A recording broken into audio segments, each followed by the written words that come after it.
Ladies and gentlemen, welcome to another great episode of The Left Wing. I am TJ Whitehead, powers taken, not given, joined by John Cooper of Counterpoint Politics. How you doing? Oh, look, Hugh Jazz came in. So, all right. It was Hugh Jazz. You know what? We started like 40 seconds late, okay? And so while we were looking at the time, said, oh, man, people are going to be mad that we started late. And I was like, there's someone who comments with a watch and a little hand every time we start late. And John said, I think it's Hugh Jazz. And of course, right as we came on, we right see on that right on. It's awesome. Yeah.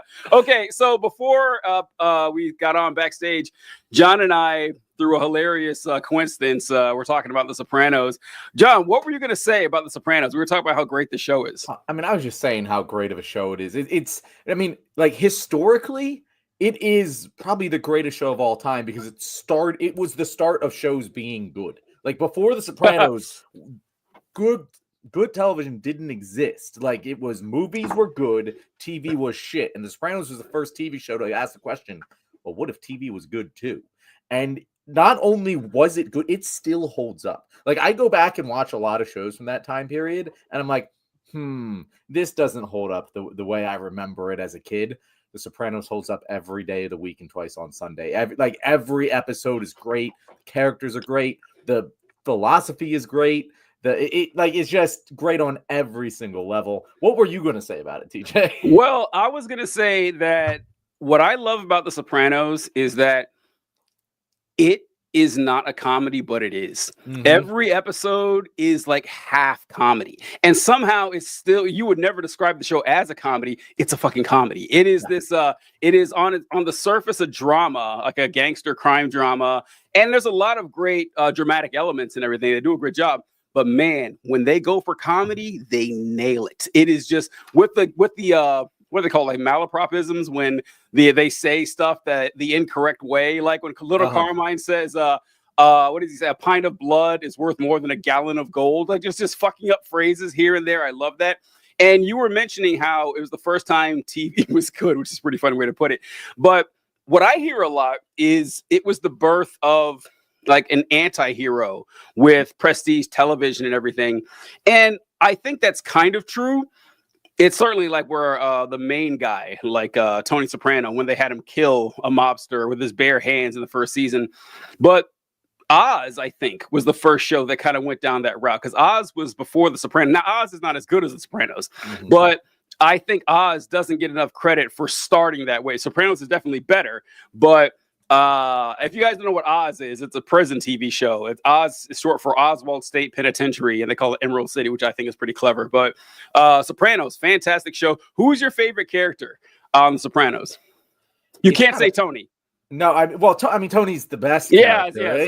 He is honestly one of the most well fleshed out, incredible character. Yeah, the actor, what's his name? James Gandolfini. James Gandolfini just plays him excellently. The writing is so good. I love like the first fucking shot of the show. You're about to sit down and watch this mob show, and it's just naked green statue. And it's like it just sets you up for the rest of the show. My favorite character though is probably his name's Paulie, right? Paulie is so great. Yeah. Paulie Walnut. He's so funny. He's just fun. It's just fun and but also real. Like it gets into how Paulie comes into existence, like you get into understand the type of guy that is a Paulie because you don't know a Paulie in real life, that person is just like such a character, but like you walk down the streets of New York and you see 50,000 Paulies, he was an actual gangster, Tony Sirico. In that case, I'm not saying Paulie, I'm saying the other guy because that's no. But the guy from no, I'm saying Paulie. Yeah, Paulie's the right guy, right? And then the guy from the East Street Band is the little guy. Is Silvio. Silvio, that's it. Yeah, it's been a little while since I watched the show. Did you mean Silvio? Been binging it. Did you mean Silvio, not Paulie? No, I meant Paulie. Okay, all right. Yeah. Paulie's the taller one. But yeah, Paulie is he's the guy who's always I've been stabbed in the heart, and he's always like saying like goofy shit. He's the dumbest one. I think Paulie's the dumbest one, but he's also the funniest. I saw a clip when Meadow. So Tony's in the hospital. He's all banged up, and he's like on a respirator and stuff. And Meadow is taking him into the hospital, and she's like, "Okay, so he's in a coma right now, so we all got to make sure to say positive words of affirmations. The doctor said that I might help him out. And Paulie's like, all right, sure. And then he walks in and he goes, Maroon, he looks like shit. And then he says, Uncle Paulie, what are you doing? Oh, I'm sorry. He just looks so bad. I wasn't ready for this. I love Paulie. He's such a funny character, fucking shit up. I was going to say Paulie too, but then, all right, since you took Paulie, I'll take Christopher. I think Christopher after Paulie is like, because he's almost as funny. And, I just love I say that because the scenes between Christopher and Paulie are incredible. Like Pine Barrens, the episode where they're stuck in the woods, maybe one of the best television show or the television episodes of all time. God, you mentioned Meadow Soprano. Meadow Soprano, I had such a crush on Meadow Soprano. Oh, did you? I was smitten, TJ. She was top tier for me. In case the actress whose name I now forget who plays Meadow Soprano I can't remember her name either. I can't she's listening right now. I can't remember her name either. But do you have anyone famous that follows you? Because I have like a couple like not even C, like F-list celebrities, but it always like cracks me up when I see them in my no one interesting like actors or anything like that. Joyanne Reed follows me and from MSNBC. Okay. I remember seeing that, and maybe a couple more like news people I see, but yeah, who do you have that you think? I have the guy, I forget his name, he plays like a bunch of like characters, but he's the guy in Office Space who's like the next door neighbor with the the guy who wanted the threesome. Yeah, that guy. Okay, all right. So he's a fan of mine. James Stamos's John Stamos. John Stamos' wife is a big fan of mine. I don't know who his wife is. But she has like her own thing. She's like I think she has a podcast. She does like charity work a lot. Like she's a person herself. But yeah, no, and there's always like a couple that just like pop on there, like, oh, that's weird. The girl, I'm a big Overwatch fan, and the voice actress for Diva likes my shit a lot, and I was like, cool.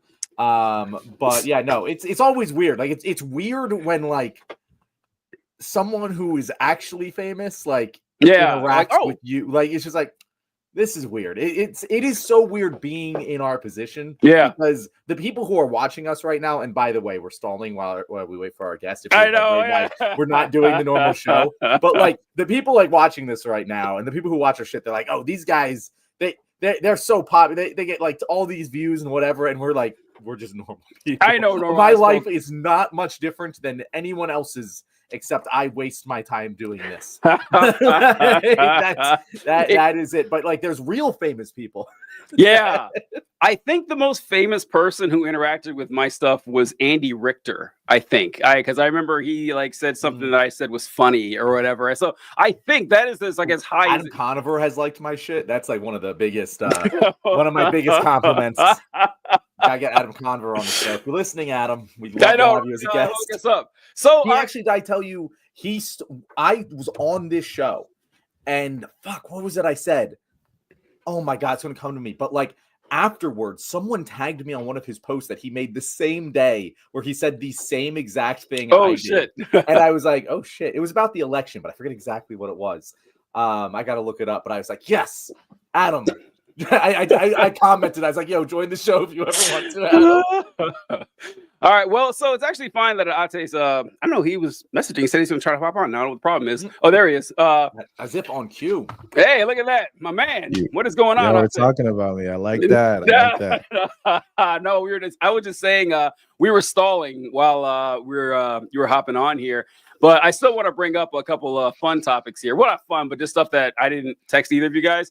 But I don't know if you guys saw, but Donald Trump was. I don't know if you guys. How you been out there? Sorry, we didn't introduce you. This is Destructo Jugo, everybody. How you doing, man? How things going? Oh, dude, I'm stoked. I'm sorry I was late. I was trying to figure out this fucking computer stuff. It's all good. It's all good. I'm excited to be here, man. I love chatting about this stuff with you guys. It's gonna be good. It's gonna be good. I can tell already. All right. So I don't know if you guys saw, but Donald Trump was named Person of the Year. Oh, he was officially named Person of the Year. Yeah, he was named Person of the Year. So funny. Time Magazine just chasing that Hitler clout. Well, I mean, this is okay. So I saw the Hitler clout. All right, remind me of that. Actually, I have something to say about that. All right, so I saw this post. I think it was on Twitter or something, and it said, should Donald Trump have been person of the year? I was like, who else would it be? I like, you tell me a better candidate for what? Taylor Swift? Who are we gonna name person of the year in 2024? I can't think of someone. I mean, look, Donald Trump has cemented himself into our brains. Everyone on earth, well, everyone in the United States will remember Donald Trump till the day they die. They will. He's a 2-term president now. I mean, I would have a hard time arguing anyone else who deserved that title than Donald Trump. Doesn't mean you like him. Doesn't mean he's a good person. But I'm open for candidates for who would be. Okay. Well, before I start listing candidates, I want to know what are the requirements for person of the year? Like, what's the Time biggest Magazine name of the says year? You are. No, no, mine. Like, my personal was like biggest story of the year. Donald Trump winning the election. When I was like, I don't know who decide how to phrase this, but we didn't expect him to win, and we're pretty in the know here. And like, common sense says he shouldn't have won, and he fucking did. Like, we would talk about how the Republican Party was out of money. We would talk about like all the insane shit he said after January 6th, after 34 convictions, 91 indictments, and still fucking won. I'd love to see anyone else stack up against that for a person of the year. I don't know how you can't. I have somebody. I think if we're really talking about person of the year in terms of who has made the biggest impact socially, globally, it's actually like Elon Musk. It's not okay. That's a good one. It's not much of a contest. Okay. All right. They're like, let's not forget that part of the reason, and I would say a very substantial part of the reason Trump is president is because of Elon Musk. It's like he controls one of the biggest social media platforms and one of the biggest sort of like communication platforms on the planet. And he used it. He bought it for, what was it, like 80 billion or something like that, and used it to get a man elected for presidency. He's built different. That's person of the year material as far as I'm concerned. That's a good one. Yeah, Elon Musk would be. Yeah, that's probably a better choice. Actually, now you say it, put that argument there. I wasn't expecting that, but yes, Elon Musk would have been a better choice, I think. What do you think, John? So I agree that's probably the best argument that isn't Donald Trump. Yeah, agreed. Here's my thing. Here's my thing, TJ. He said agreed. If I owned a publication, if I owned a magazine, which it was infamously named Adolf Hitler Person of the Year, I would spend the rest of my years attempting to not ever again name someone who might ever become Adolf Hitler level infamous as Person of the Year. And so, I don't know. I would have avoided Donald Trump there, and I would have maybe given it to Elon. But like, I'm sure. Here's the thing. You don't have to do this. You're right, but in terms of like, clout and impact and everything, but I'm sure you could have found, I don't know, some fucking scientist somewhere that like did something that is gonna, revolutionize some shit somewhere. I don't know. I just wouldn't do it. I wouldn't risk it because like, what is your upside here naming him Person of the Year? Like, what is your upside? Well, you're gonna sell some magazine. You think fucking Trump supporters going out to buy Time magazine? Well, that's what I'm saying. No. Well, do you think any scientist is selling magazines? I'm just saying, like, I don't know. Who fucking buys Time magazine? You have a very good point, TJ. Yeah. Well, yes. I mean, and would we be talking about a random scientist? It's like, it's not going to happen. So it's good like point. When people get mad about like man or like sexiest man alive or Caitlyn Jenner as woman of the year, it's all to generate buzz and everything. But as far as justifiable choices, Trump's a pretty good one. You'd have a hard time. Ate brought up a good one, doing better than that.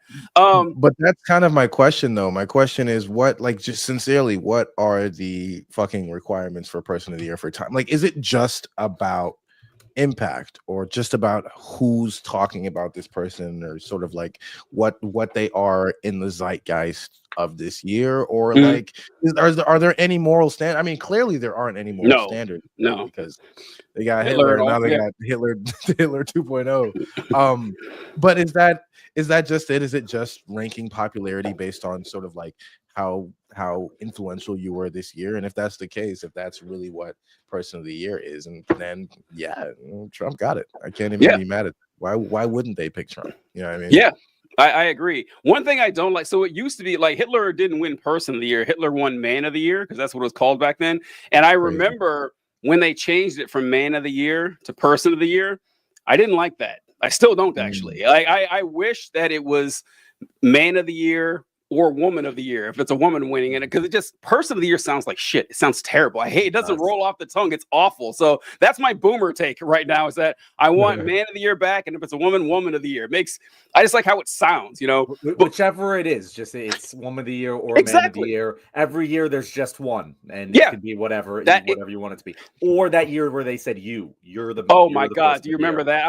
That was so frustrating. Stupid. The person of the year is you. That? Oh, I don't know, but I think it was like 2016 or something. They didn't want to give it to Trump, so they said you or something like that. I think it was before that, because it's like you, the American citizen or something, was person of the year. It was dog shit. I know, right?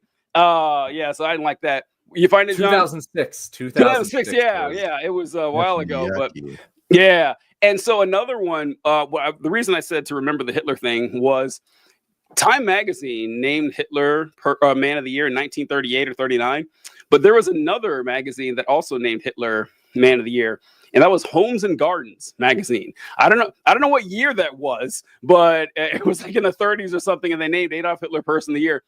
And a lot of people will use this bit of trivia and they'll get it wrong. They'll say that Hitler was named man of the year by Better Homes and Gardens. It's not true. It was Homes and Gardens. And when I found this out, I was like, Better Homes and Gardens knew better. So you know what? Well, so what I wondered, I was like, I've never heard of Homes and Gardens. I've heard of Better Homes and Gardens, right? And so I thought, did they change their name from Homes and Gardens to Better Homes and Gardens, or did they have Homes and Gardens and someone else came along and started Better Homes and Gardens? That's what happened. All the real questions. That's what happened. So good. Someone came along and came up with Better Homes and Gardens. And I don't know if they did this, but I mean, in my heart, I wish they would have done this. Is that, hey, what makes us better? We did not name Adolf Hitler person the man of the year. That's why we're Better Homes and Gardens. So I have no clue what happened to Homes and Gardens, but that's always my funniest bit of trivia, that Adolf Hitler was named the big boss by Homes and Gardens magazine. So Homes and Gardens magazine. Back in like middle school, we had this like, I don't know, it was like a fundraiser for the school called like Valengram or something. It's like for Valentine's. It's like something grams, and like you'd spend $1, you'd send like a Valentine's card or whatever. So we started cheaper grams, which were for 95 cents. And we got in so much trouble, and we were just like, why not? Like, you're clearly have too high a margin on this product. I love that. Nuts. I love that shit. All right, so I think that if the magazine had come out a little bit later, like they probably had these articles and stuff written a while back, but if it had come out a little bit later, I know who my vote for person of the year would have been, and that's our boy Luigi Mangione. So Ate, we haven't heard your take on this yet. So you a fan of our boy Luigi here, or what? What do you think? Now I want you to like really ask yourself, like, what is Ate a fan of Luigi? Do the fucking course. Bro, I was doing backflips when I saw the video, dude. Fuck. I said, oh, it's serious now. Like, this is the real world. It was, and I don't want to celebrate, extrajudicial killings. Of course not. It was one of the coolest things I ever seen in real life. I'm not gonna lie to you. It was cool as fuck. Bro, he pulled out with the hammer, very, very calmly, very efficiently. 3-4 shots, he was out of there like a ghost in the night, just out of there.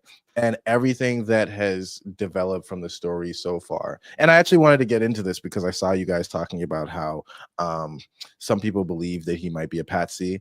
And I'm one of those people. And I saw what you were saying, TJ, about like why you don't think he is. And that was very fair, but I had some counter arguments. Oh, let's go. Just based on what I'd seen. But overall, very big fan of what's going on. Not a big fan of where it might lead the country. But at the very least, the initial effect of, the CEOs are scared and the people are overwhelmingly in support of this because of how fucked the system is. Every leftist should be very hopeful about this right now. Every leftist should feel like, okay, this is the opportunity to actually start changing minds and start galvanizing people to what really matters. Kyle says he's 100% a patsy. It's kind of obvious. So while we're on this, Ate, what are your counter arguments that you believe that our boy's Okay. being, well, I guess he's not our boy if he's being set up. He's just a poor bastard who got railroaded by the government. See, that's where I disagree. I don't think it was the government setup. The government setup. When I say that he was a patsy, or he was a fall guy, I don't even personally mean that he was a fall, because that theory specifically does not make much sense to me, because I can't really find an incentive for the government, whacking the CEO of United Healthcare. Like, that doesn't, they're aligned. There's no reason for that for me. But what I think when I say patsy, I think the government set him up in a sense that they could not find who really did it, and they had to put it on somebody. This is embarrassing. They look crazy. They look ridiculous right now. Everyone and their mama. You saw the Ben Shapiro comments. Fucking where he was in the comments, everybody was like, "Yo, Ben, no, it's not just the left, it's everybody." And even in the kids' jail cell, everybody, all the inmates are out there supporting it. The government looks crazy right now. So why would they not find somebody to pin this on, so they could just try to sweep this under the rug as quick as possible and let that be that? And the reason I say that it feels like a setup job is because I watched a video of like what was the most professional hit I've ever seen in real life. It was single-handedly the most like fucking Hitman 2 hit I've ever seen. He didn't. Did you see him touch anything on the ground? They said they found his fingerprints at the scene. Where were his fingerprints? What was he touching? And secondly, that's New York. You telling me they were able to isolate his fingerprints in Manhattan, right outside the office of where he? No, I don't see it. I hadn't heard of it. My guess would be his fingerprint would be on the shell casings. That's just my guess. But I hadn't heard about that. What do you think, John? Well, I guess I already gave my opinion on that. I'm pretty sure yours was similar, but what do you think? So I'd like to just first state that I think Occam's razor, the most reasonable explanation, is the simplest, and it's that the dude who decided to commit an extrajudicial killing had a few screws loose, and just had a little bit less of them loose than most people who do this sort of thing. But that being said, that from the minute he was caught, I was just like, wait a second. You're telling me, similar to what you were saying, Ate, you're telling me that this guy, who clearly looks like a professional, or at the very least is intelligent enough to behave in a professional manner, quickly get in, get out of the fucking city of New York. Like, at that point, when someone leaves the state, leaves the city, the chances of them getting caught ever plummet astronomically. He could have already been in another fucking country by the time that they got him. And you're telling me that not only did they catch him in a McDonald's in fucking bumfuck PA, but then also he just happened to have the murder weapon on him and a manifesto, which leads off by thanking the fucking feds. Are you shitting me? Again, I'm not in the camp that it's like fake, but of all the conspiracy theories out there, I wouldn't be surprised if this one were real, because you've laid out the case, Ate. It doesn't make sense that like it makes most sense that this guy is maybe even complicit in it, because here's my other thing. If the government wanted to say fuck you, it's this guy, you'd think it would be a dead guy.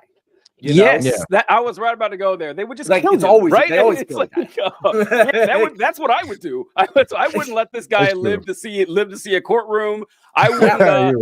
I wouldn't have a manifesto written at all. You don't need one. The guy killed someone. So hold on. Can you guys hear this? What is that noise? It's weird. But go ahead, John. What I think is that if they keep him alive and he is a patsy, then they can control the mouthpiece.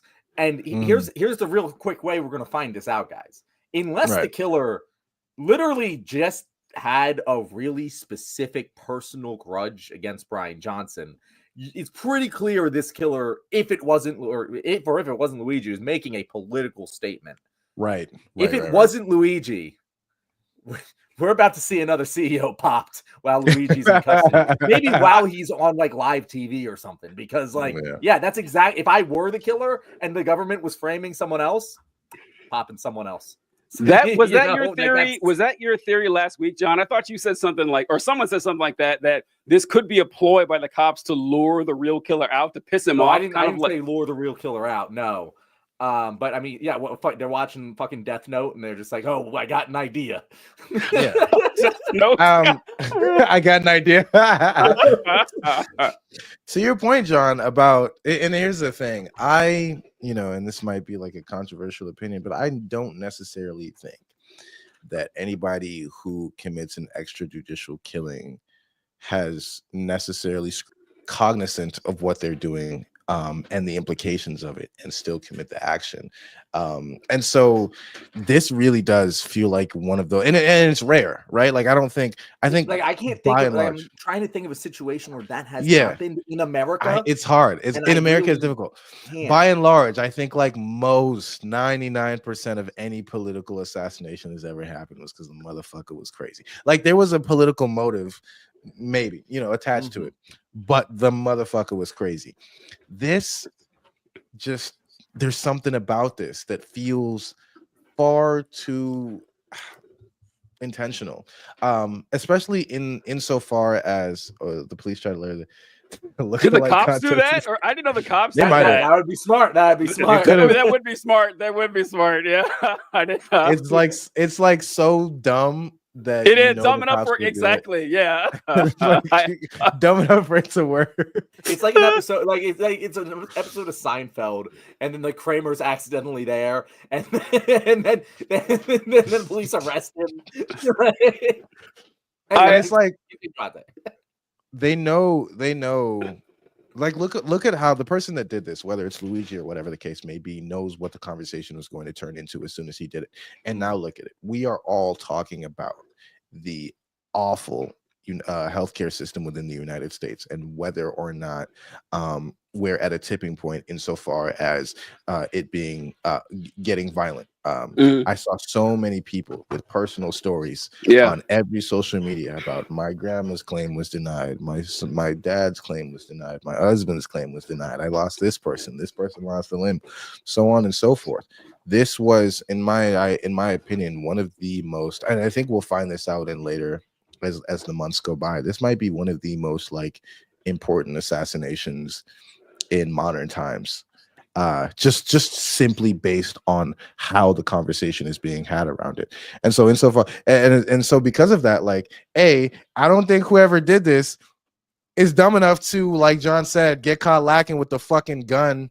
And let's be real, that manuscript, it was a 7th grader wrote it. Like, it was bad. That was bad, man. We were talking disappointing that. And you know what? I think, honestly, this is where I think I may have jumped the gun, and we all did, honestly, because everyone referred to it as a manifesto before we saw it.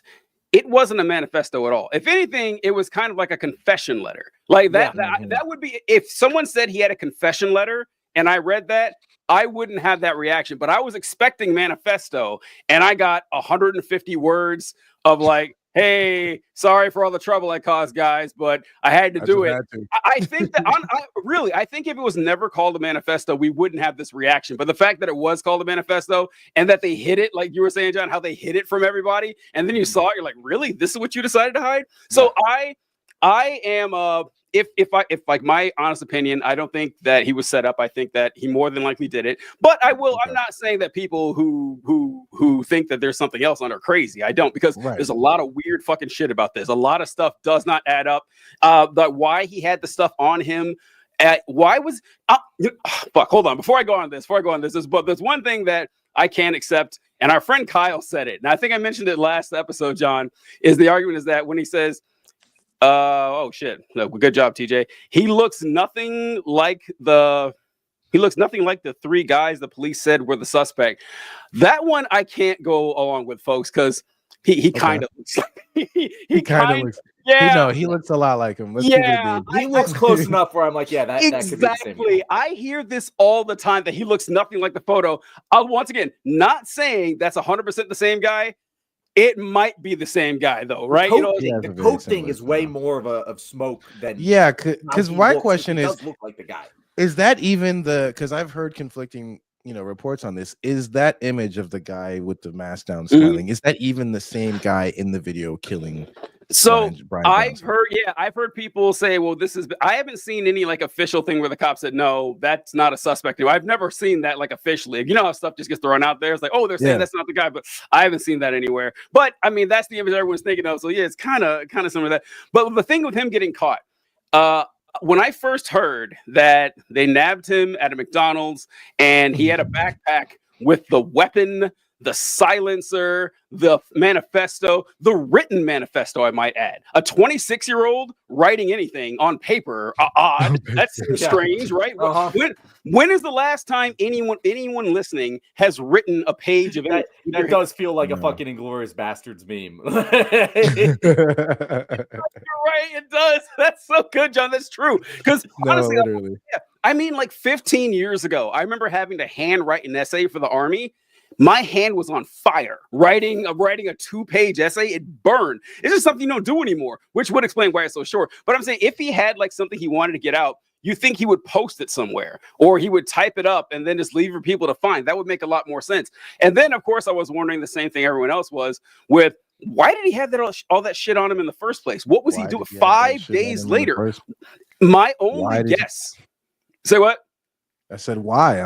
Why did he have that shit on him? The only thing that made sense to me is if he wanted to pop more CEOs. That's the only thing that made sense. I mean, that might not be the case. I don't know, but I couldn't imagine why else he'd have it on him. I mean, why would he have, unless he was actively going to pop a CEO? Yes, yeah. In the middle of fucking Pennsylvania. What CEO? The CEO I don't know. That's what I'm saying. Who's in like, I don't even know what CEO is on his way to pop. Here's the conspiracy theory that I have not heard anyone say. Oh, let's go. But of all the conspiracy theories, it makes the most sense. And the reason no one has said it is because it's the least interesting. Okay. But if I was someone who wanted to kill Brian Thompson for non-political reasons, the thing I would do was put deny deposed date on the fucking bullet. True. To make everyone think it was political. Like that's all I'm saying. Like if a conspiracy theory is happening here, I think that's actually the most likely one. A very rich and powerful person killed another very rich and powerful person, and the entire political thing is a smokescreen. That, I think, is the most likely conspiracy theory if I were to put my money on any of them. But again, I like that. I'm in the camp of it's probably true. But also, I find it interesting. It's like, why is he pleading not guilty if he wanted to get caught? That's the other thing that's blowing my mind right now. He clearly didn't want to get caught. Then why do you have the fucking murder weapon on him out there? Like, because apparently he's a dickhead. Sense. Like, I don't. So it's like that right. So a lot, like either way, like if you think he definitely did it, or definitely didn't do it, things don't add up either way. Like it really doesn't. Yeah, like if he was just an innocent man that was set up like this, well, why did he have that shit? And honestly, the fifth weirdest thing on here, which is also weird. From those pictures, like when people say that he doesn't look like the guy in the image, I don't buy that. I think he kind of does. But I sure as hell wouldn't be able to spot him wearing a mask at a McDonald's. There's no chance in hell. I'd be like, hey, that kind of looks like that. There's no way I'd have thought that. Even if I did, I was like, well, that's insane. I can only see half his face. Unless, oh my God. I bet he removed his mask to flirt with a cashier again. Yeah, if he was... No. Cashier's the one that reported him. I'm gonna need images of everybody at that McDonald's in Pennsylvania, because if you're willing to tell me you're a wanted fucking killer on the loose, this is when he flirted before. He wasn't wanted. He wasn't a killer yet. Yeah, but you know the motherfuckers got the picture of you flirting the first time. What bitch in there is bad enough to make you? Pull your mask out the second time. Listen, friend of the show, Natalie Benson Vega, she was pointing out, she's like, look, that doesn't surprise me at all. We Italians, where the blood runs hot. I can just imagine. I imagine that Luigi, he strolled up to McDonald's, actually put the hoodie back on, put the same pose and everything, just like in there. That's his flirting pose, and he's went right into flirt mode. And the girl's like, "Oh my God, this is the guy." That's the only way it makes sense to me is if he did that literal, the same pose and everything. And the reporting was weird too, because he wasn't recognized by the person who called in. I think it was there was this lady who recognized him and said, I think that's the guy. And she talked to someone else and he called in. I think that's what happened with this, but go ahead. Ade. She's not getting her fucking money. Neither I know that I get the money, which fuck that. Yeah. No fucking coins. But also, I think it just ain't fucking adding up. How long does one stay in a motherfucking McDonald's? Like, you're telling me that they called, they took the time, they recognized him, they discussed it, they called the police, and again, in the middle of bumfuck nowhere, Pennsylvania, and then the police showed up before he left the how long has anyone ever spent in a goddamn McDonald's? Like, these police just chomping at the bit, like, oh yeah, we're gonna chase. Do you know how many fake fucking calls they got? Like, yes. Well, maybe not in Pennsylvania. I guess, like, they probably didn't get in Pennsylvania fake calls. Yeah, but like, but that's kind of the point, though. They'd be like, "Bro, nah, he not no fucking Pennsylvania." Like, if I was a cop in Pennsylvania, somebody's like, "Yo, I think nothing bumfuck Pennsylvania where nothing fucking happens." What are the odds that you actually found the guy? I'm not checking that shit. I'm not checking that shit. Yeah, that would be low on the priority list. Like, what are the odds that you recognize? I saw so they took pictures of him at the McDonald's. I don't know if you guys saw that, but when he was sitting down, he was eating a hash brown or something. He removed the mask. He was eating a hash brown and shit.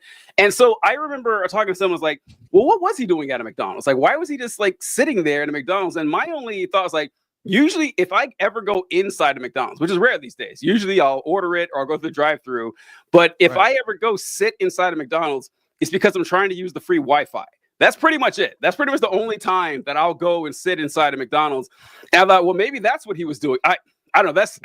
I know a lot of stuff. Rich, boy. He got unlimited data. Then I found out he was rich. I see at McDonald's is another good point. I only eat McDonald's if I absolutely have to. All right. Well, we had a discussion before. McDonald's is delicious. That's right. It is.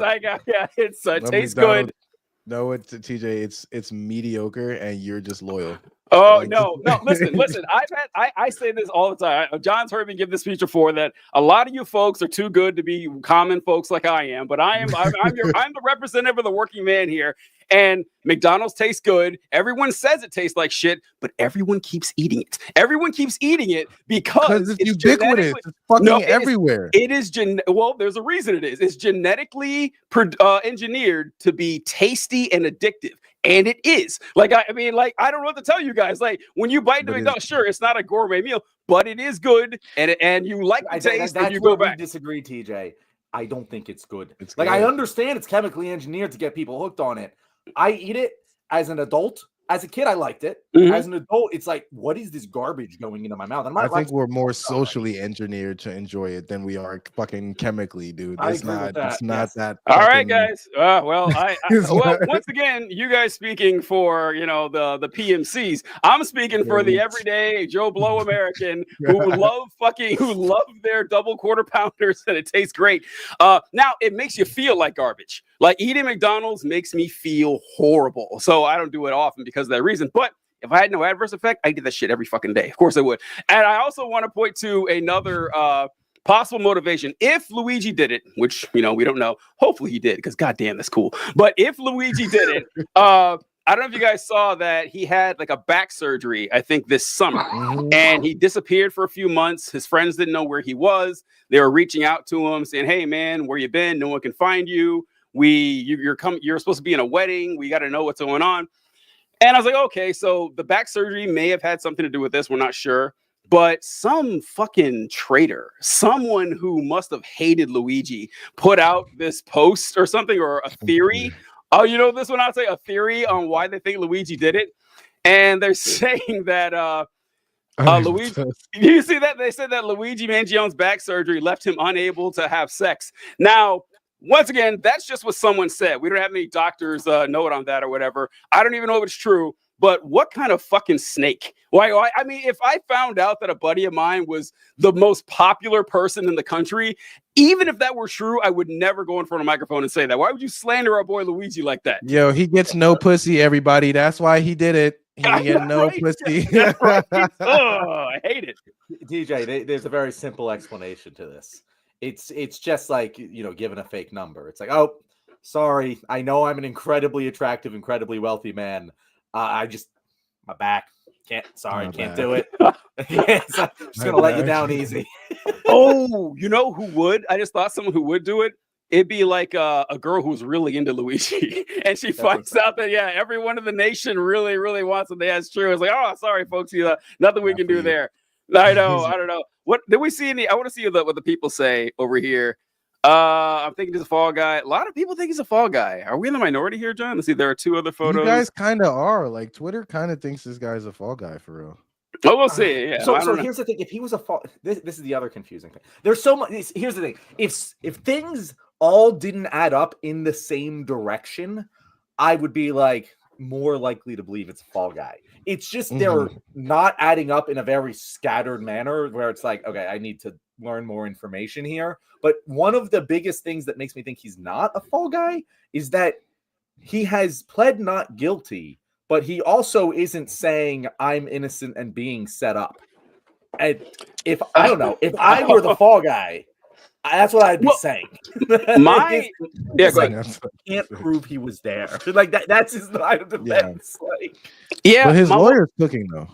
His lawyer's great. His lawyer's great. His lawyer's great. Our only disappointment, I don't know if you saw, our only disappointment of this guy is that his name is not Mario. That is the only thing that would make this make this better. It would be perfect. Then I'd be like, okay, this is some sort of simulation thing. But one of my main reasons, and what I've been saying is that if they're gonna pick a fall guy, why would you pick a guy from a rich family that owns like media? They own like radio stations, and they have a ton of fucking money going back a century. That's not who I would want to start a fight with someone whose family would like have the actual resources to push against this. I pick some fucking nobody who couldn't put up a fight. So like if you're actively choosing, say what? That's very true. I said that's very true. If you're actively choosing, he's like the last person you would choose, and also he's hot as fuck. You're gonna have the public against you. I don't know. It's just like I can't get over that part that I certainly wouldn't do that. Then again, I guess cops aren't brilliant, but that's not the route I would take. TJ, I think I said this on the show, and kind of what I said earlier. They're controlling the mouthpiece. Like that's the Scott's Hamburgers. Oh, we've missed you, Scott. Our guy. Scott's Hamburgers. Hey, you guys want to pop a CEO? You guys want to pop a CEO? We're not snitching. Travel to another state, get a cheap meal, and not get caught. Come to Scott's in Bixby, Oklahoma. There's no rats in our kitchen. Look, man, there's no rats in our kitchen. It's a dynamite line. Scott's Hamburgers in Bixby, Oklahoma. A real place. We've looked it up. It's a great. We haven't been there personally, but I'm sure the food is delicious. Thank you so much, Scott. All right, I cannot wait. I'm gonna find some excuse to get to Bixby, Oklahoma. God damn it! Just for Scott's Hamburger. We got to do a live show from Bixby, Oklahoma one day. It'll be the first time we meet in person at Bixby's Burgers. Scott's Burgers in Bixby's, Oklahoma. My bad. Fucking God. Anyway, as I was saying, it makes sense. Let me play this story out for you and tell me if it's crazy. Luigi's like bumping fucking shoulders with all his dad's friends at the country club, and Luigi's actually like, a progressive. He's not like the other rich folk. And one of the fucking like FBI dudes is there, and they're like, wait a second. No, this guy understands that he looks like the killer and that everyone's thirsting after the killer. And we know his lawyers could probably get him off. What if you were the fall guy? That seems like a reasonable. Like he's intentionally being the fall guy because the FBI would rather have a fall guy that they can control, and he's just taking he's like, yeah, no, I'll be the most popular guy in school. He's gonna go to prison for like no. I think TJ. I don't think this guy's going to prison. I think he's too rich to go to prison. And if he does go to prison, it'll be Goodfellas prison or something. He's clearly he's Italian and rich. He's gonna go to the mob prison. He's gonna join his Uncle Tony. He's gonna get his Uncle Tony. Wow, we're just wildly speculating. No, you know what? These guys do it all the time, TJ. They take deals, they go to prison. It's part of the lifestyle. I didn't even mean to make like an Italian joke there when I said Goodfellas prison. That's fine. I did not mean to do that. I was thinking like, oh yeah, the prison. Could you picture a more like clearly part of the mob guy than Luigi Mangione? Oh, the mob. Why do you think this random 26-year-old knows how to pop a guy so well? Come on, but hold on. You're kind of spitting a little bit because wait a minute. Why does he? Because John, you're right. that shooting, like one of the best things. He's an informant. They just he's playing a rat in a different way. One of the best. There's no rats in our kitchen, Scott. My God, I'm gonna remember that for a long time. That was so good. But John, you had mentioned it when he shot that guy. The weapon jammed. He cleared the jam. His hands weren't shaking. I mean, how many people like actually know how to clear a jam in a firearm, like, and do it that smoothly and just keep going? Yeah, it's like if the one thing that will lead me to believe he might be set up is if we dig into his past and he has no firearm experience whatsoever, because the guy who fired that weapon did. The guy, I'm not saying he's a professional, contract killer or whatever, but he didn't, like, his hands weren't shaking. He wasn't nervous. It was just bam, bam, bam, done. Yeah, he knows his way around firearm, which does fall into line with John's mob theory. That's pretty good. That the connections, maybe. I don't know. I saw TikTok. I just have to shout out because it was one of the funniest things I ever saw. That it's like the mob's calling Luigi, and they're like, "You killed the UHC CEO? We told you to kill UGCO." Like, it was one of the funniest TikToks I've ever seen in my entire life. That was great. Yeah, I saw that one. There's a guy on TikTok who does Sopranos impersonations. Speaking of Sopranos again, he's been doing them for a long time, and he did a whole thing of Tony and Christopher and Paulie talking about Luigi Mangione. It's hilarious. The guy crushes that shit. I don't know. In this house, Luigi Mangione is an American hero. End of story. End of story. All right, what do we say here? They didn't so much pick a fall guy as they found someone who looked enough like one of the three people they said were the killer. You don't need to be a genius to be a villain. Okay. All right. Who knows? Well, we'll see. I don't know. If that's the case, Cal, why isn't he screaming to the hills that he's being set up? Yeah, like, he was yelling. He was yelling stuff being pulled from the cop car, and it was. I mean, I would have been yelling, "This is a setup." I didn't do it, right? Said, it doesn't. If it all added up in the same direction, I'd be with you guys. It just. What did he say when he was being pulled to the cop car? I can't remember, but it was something like benign, like this isn't freedom or something like that. I can't remember. That's what I'm saying. He says the dumbest shit. Yeah, like he's not. That doesn't sound like the words of a guy that just popped a fucking CEO either.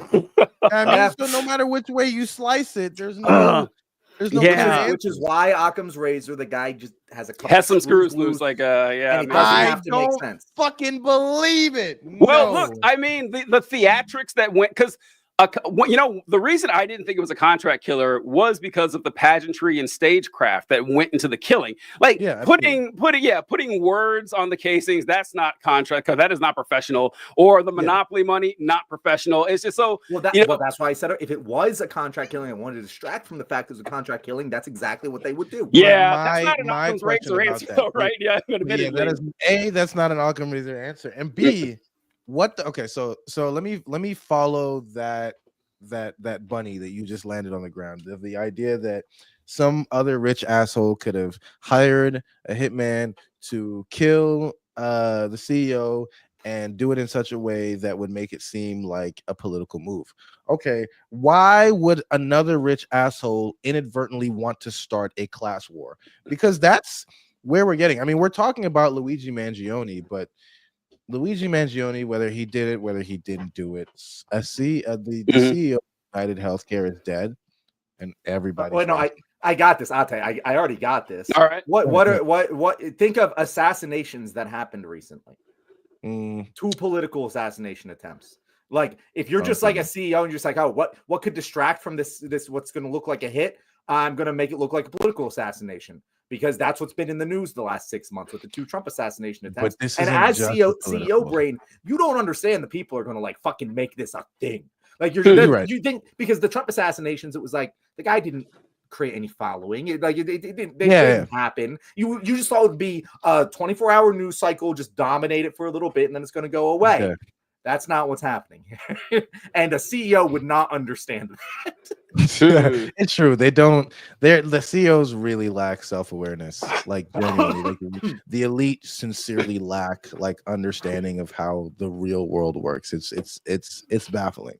So I feel that. However, in your theory, where does the guy they caught fit into it and his manifesto and what he's been saying so far? Where does he fit into this concept of? Also a fall guy. You do a couple years with you do a couple years in Goodfellas prison, and then you get out and we'll pay you whatever. I don't know. Again, this is all conspiracy theories. None of them are fucking rock solid. And as I said, again, I'm in the camp that it's probably him, but this is still fun speculation. It's also one of the things, guys, any more conspiracy theories? Because I have another topic I want to talk about related to this guy. No, I'm good. Well, okay. I was gonna talk about the conspiracy thing. Well, about the topic, not necessarily this, but there's a movie called Basic. John Travolta and Samuel L. Jackson. I don't know if you guys have ever seen it. It's not a good movie, but I love it. And it's about murders and everything and trying to find the causes. And John Travolta has a quote that always stuck in my mind where he said, "Murder is basic. There's no grand conspiracies, no cover-ups when it comes to murder. It's always basic."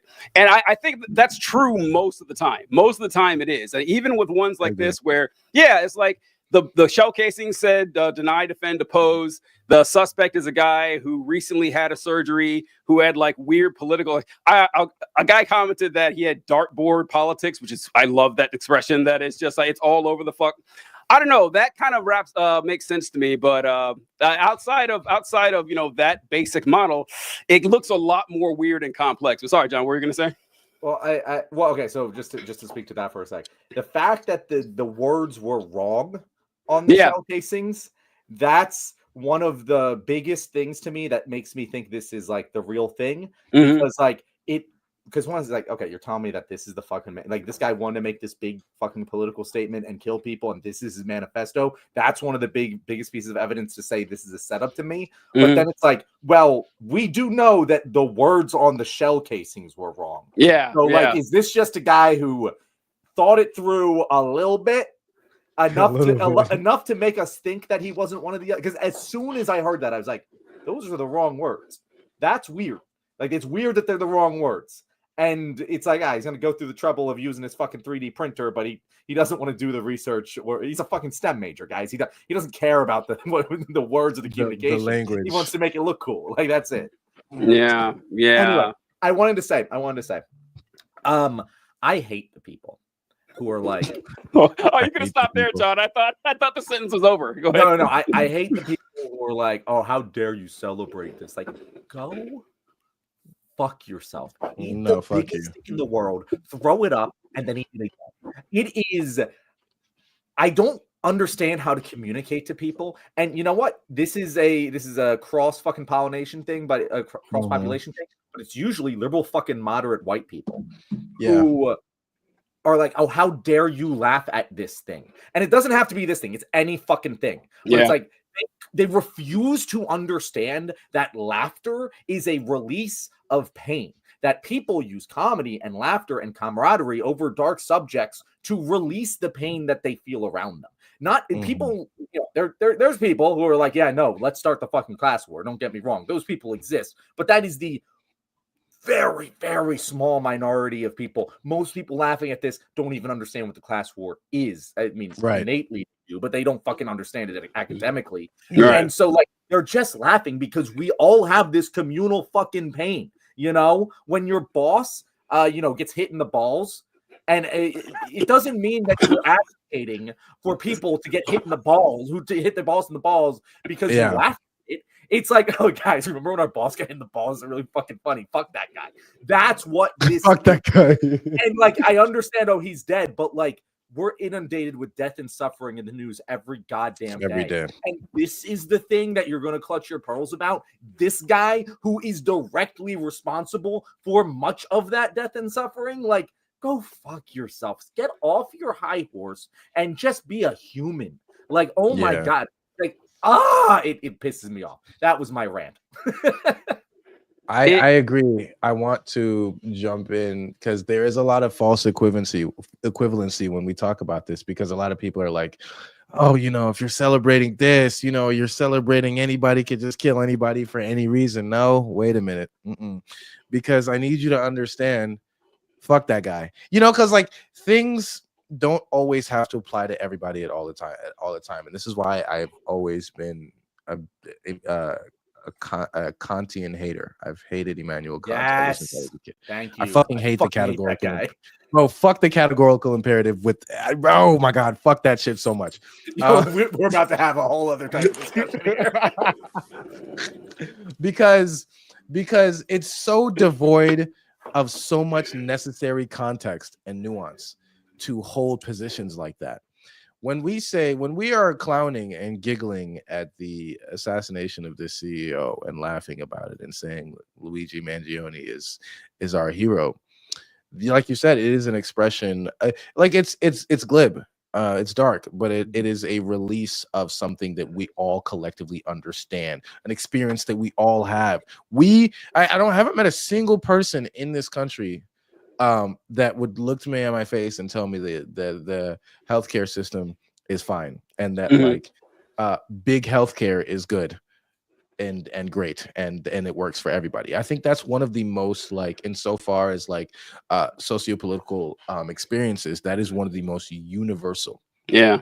And it is and it's literally the baseline for any sort of like class or political awakening that you could sort of like encourage from a right winger or a liberal, is literally just like point to the healthcare system and be like, this is why capitalism is super duper fucked.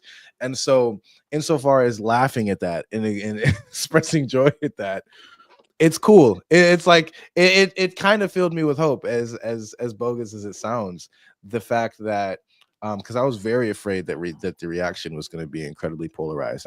I knew that like leftists were going to be, vibing with it and rocking with it, but I was very afraid that the sort of like Ben Shapiro's of the world and the right wing commentators, the ones who control the narratives on their side, were going to frame this in such a way that would have had their viewers also agreeing with them. I was so surprised to find out that their viewers were like, nah, wait a minute. And it's only liberal ideology that in this conversation right now, because the far right wingers, the conservatives, they're locked into, it's only liberal ideology, which in my opinion is the most spineless, vapid, banal, least fulfilling, least interesting of political ideologies. The one more interested in, like, the one least interested in actual real world context, and only interested in liberal ideas insofar as fucking making things universal. Those are the only ones that care. And fuck those guys. It's legitimately fuck those guys, because they're not interested in the real world. They're really not. That's what I learned about liberals. They're not interested in the real world. They're interested more in ideas than any other political group.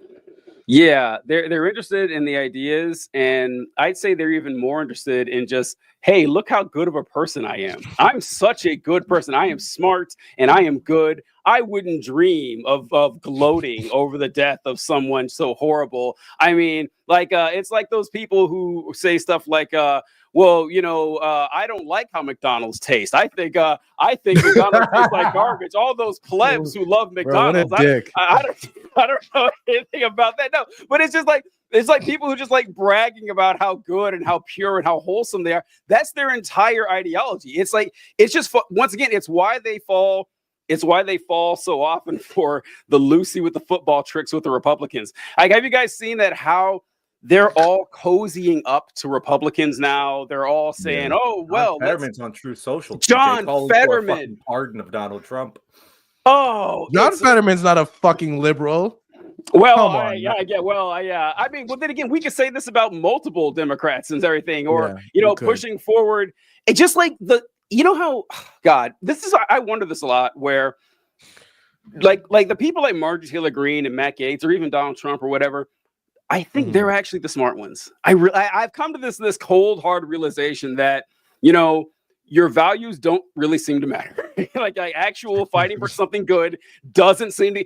Honestly, having strongly held principles doesn't seem to matter either. It's all about putting on a show, and you're rewarded for it. So if that's the case, and that fighting for anything good and representing the people beneath you, and you're trying to bring them up, if that gets you nowhere, why not just be consumingly and hilariously evil? Why not? Right? I mean, it's hard. It's kind of hard to argue against this, especially when the victories that you see from the liberals. This is one that I don't know if I remember telling you about this, but actually it was a long time ago. It was when Kyrsten Sinema was being sworn in to be senator in Arizona.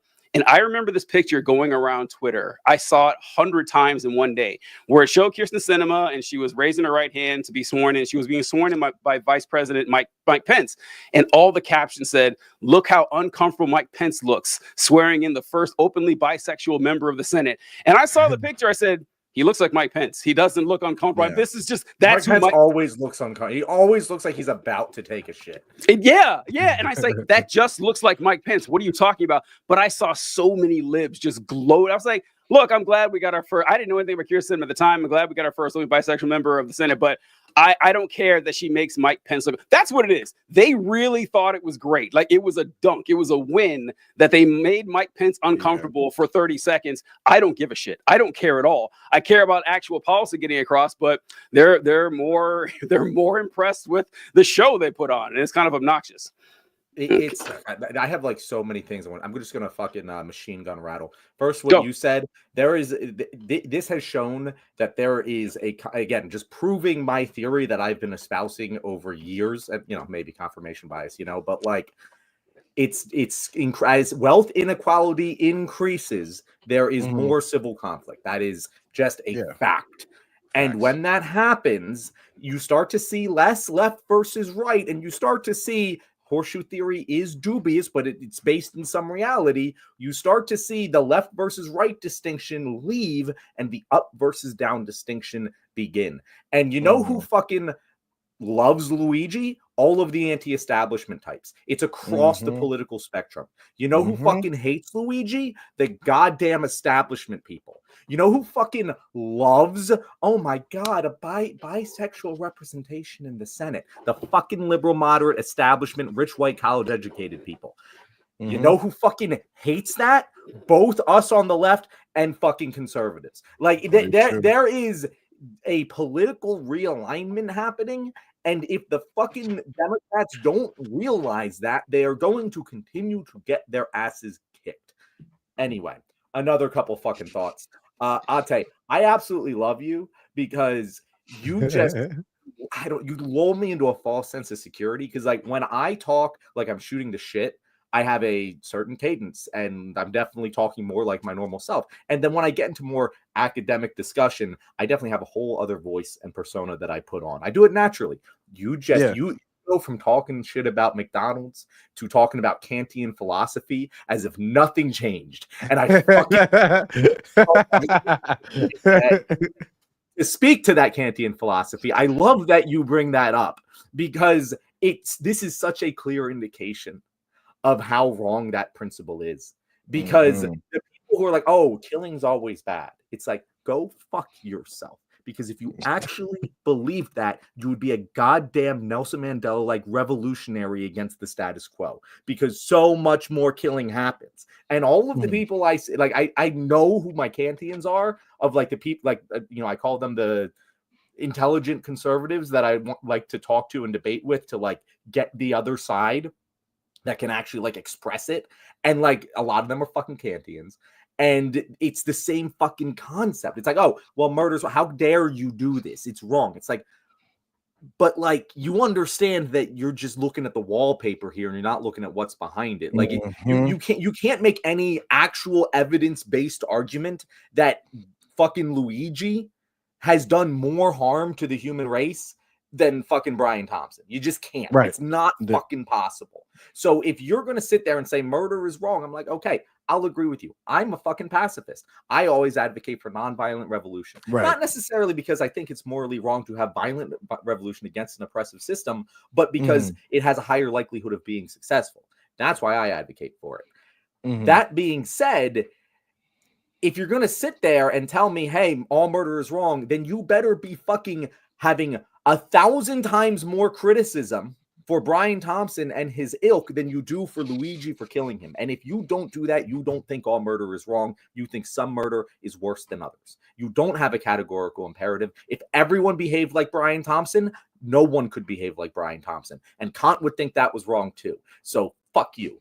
That's all I'm saying. I hope we have some philosophy nerds in the fucking comments right now who appreciated that, because I'm sure a lot of people are just like, what the fuck are you talking about? Like, you guys want to hear more discussions about Immanuel Kant? Stay after the show. We'll discuss them a whole lot more. But all right. Oh, shit. fuck, Wolfie just scratched me in the balls. God damn. Wolfie is a fan of Immanuel Kant. I know. That's not like what I had to say. That would be funny. No, he was sitting out here and he's a pussy. He's a pussy. He's a pussy. No, he slipped off and he like reached for me and scratched. Sorry, all right, sorry about that. Okay, all right. God, I knew we'd do this. I knew we would spend like half the show talking about Luigi. I could spend the other half of the show talking about it. Say what, John? I could spend the other half of the show talking about it too. It's a huge topic. It's a topic worthy of like a 2-3 hour conversation. There's just so much there. Like there's the Luigi part of it all, and then there's the like we're all happy that a CEO of United Healthcare is dead part. And those are two separate conversations, and they're both really fascinating. I've never seen, because we always talk, TJ, how like we're in the minority. I never expected this to be such a majority opinion. Like, right. And I understand we're online in a bubble, and like the online bubble is different than the real world, but like, damn, like every like normal person I know is like, yeah, go Luigi. Like it's insane the amount. I've never seen anything like this in my entire life. This is the closest I've seen to like a Jesse James phenomenon in this nation. I have never seen so many people like, yeah, I'm back in the murderer. We're in. I mean, I haven't seen this in my lifetime. And so, Jesus, we'll get to the topic, I swear. But I wanted to ask Ate, since he's here. We were discussing this the other day, Ate, that everyone hates our healthcare system. We all do. It's weird to me that conservatives do. I couldn't tell you like what the fuck they want. I mean, like they want it because they don't want universal health care. They don't want that. They want what we have but worse. They don't want Obamacare. they want companies to be able to deny you because of pre-existing conditions. I mean, I guess that's what they want because they didn't want it to go away. I actually don't know what I know what the Republicans say, the politicians say. I don't know what like your fucking anti-establishment Joe Rogan MAGA guy says. Like I really don't know. That's what they don't. But they do know one thing. I don't want government-run healthcare. Like that's what they all say. They don't want communism. Exactly. So that's what I was going to ask. I said, what do you think? Because John and I I'm really mad about this. Whenever I see this, like when we're talking about now, it's like, oh, everybody across a political spectrum, they hate it. Then what the fuck does the right want? Please tell me. I'm in. I'd love to hear your answer because you don't want a public option. You don't want universal health care. You want to, like, what do they always say? They say destroy the lines between the states and increase competition. Yeah. You have no idea what you're talking about. So, basically the question we're asking here, do you think that we are on the precipice of getting universal health? Because I am not convinced that we are. I'm not. What do you think, Ate? Oh, dude, thank you for asking. This is going to kind of be a long-winded answer because it goes into something that's been kind of my special interest for the past like month now. And so as far as politics goes, which is like the deep propaganda that has resulted. So I was talking to my friends about this and telling them that the Cold War, or like World War II and the Cold War, is the most important event in the history of it shaped everything that about the way the world functions. The United States, the Middle East, everything about the way the world functions came from this Cold War of ideologies between communist Russia, the USSR, and the United States. And it was a battle of propaganda in ways that were not even like completely apparent at the time and are just now, like we're just now starting to fully grasp just how deep the propaganda goes. And it's and the battle of ideology goes so deep that it did affect how Americans for decades up until this point view things like communism and socialism and things that they consider to be communism and socialism, whether those things are objectively good for everybody or not. And so are we ready for universal healthcare? Like, is that a possibility? Dude, I don't think so. The propaganda is too deep. The soil is too red. It's way too red. They don't like the United States healthcare system. They know that innately.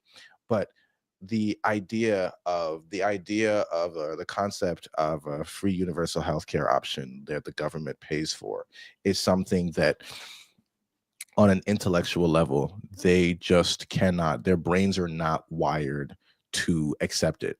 Like it is a really, really, really big task for a conservative to break out of that. TJ, like there's not too many of there's a good amount of them, but there's not too many conservatives turn full-on leftists, because breaking out of that, it's easy to like turn leftists in the social ways, to be pro-LGBT, to be okay with I'm saying trans people and things of that nature, but like class and like economics is a completely different battleground. It's completely different, because there's just so much propaganda against any form of socialism or communism that came from the Cold War, that these motherfuckers, I doubt even if you told a right winger that like told them all the ways in which a universal healthcare system would benefit all of us, including them, including their grandma, including their child, they'd be like, nah, it's communism, can't rock with it. That's what I'd be seeing in the comments on Twitter. The motherfuckers be like,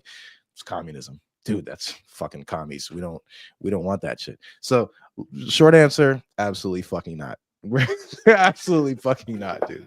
Yeah, we're not nowhere close. That's what I think too. John disagrees with us, so I'll let John hop in too. But I'll say something to piggyback on what you just said there. I'll say is that conservatives, like, it doesn't matter when you tell them, well, honestly, anything, but like when you break down the logic and the economics of this, and the reason is because, like, listen, I hate the capitalists, but gotta hand it to them.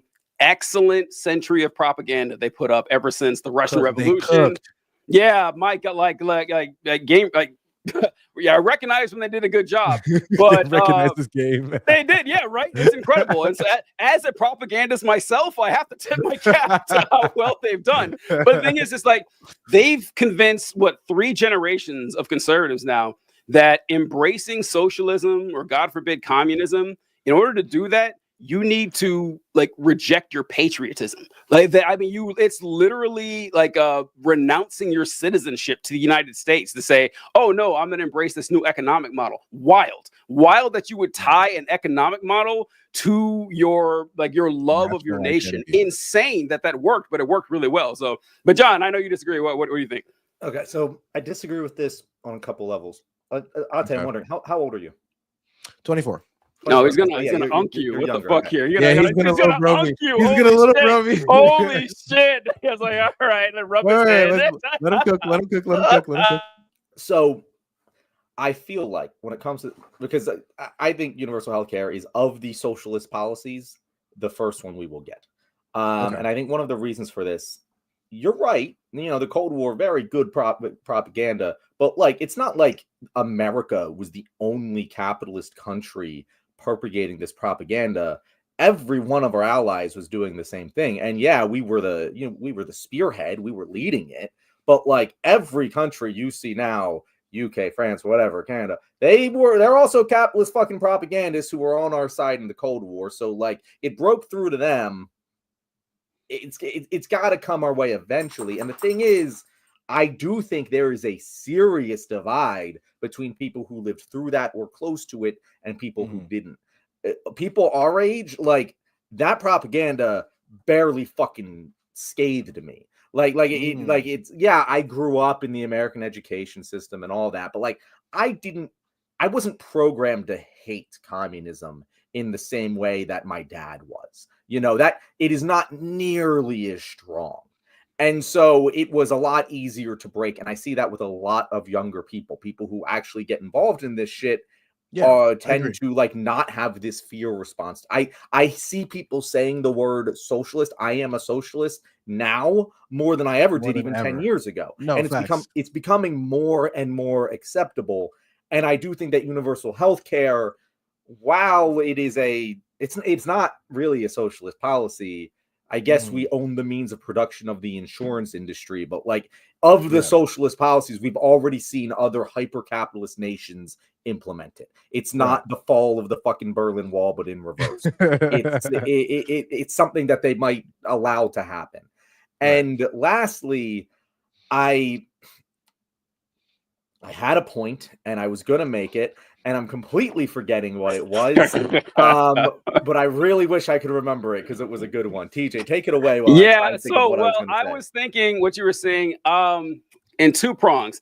First is that it's my turn to be the grandpa here. My turn to tell the Lord over everyone else with my experience here. So I think that the point you talked about with the other nations adopting universal healthcare, even though they were capitalist nations, I think that it's different from the United States in one main reason, in how early they did it. Most of these nations adopted universal healthcare, some like pre-Cold War. And by pretty much everyone had done it by the 60s and 70s, which the Cold War was going on then.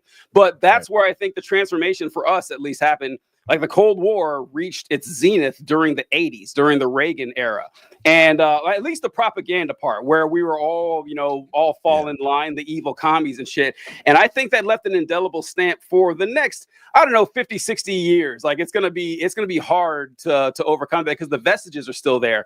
And I think that if maybe it were to happen, it would have to be like maybe after my generation is gone. I think like really, because like I still remember that. I still remember the propaganda that goes through there. And the fact that the other capitalist nations did so before that happened, I think we're a little bit different than that. I think it's possible. I just think the battle would be so strong because the well has been poisoned so thoroughly that it hasn't. It hasn't. Like that. Like you look at like polling with this specific issue.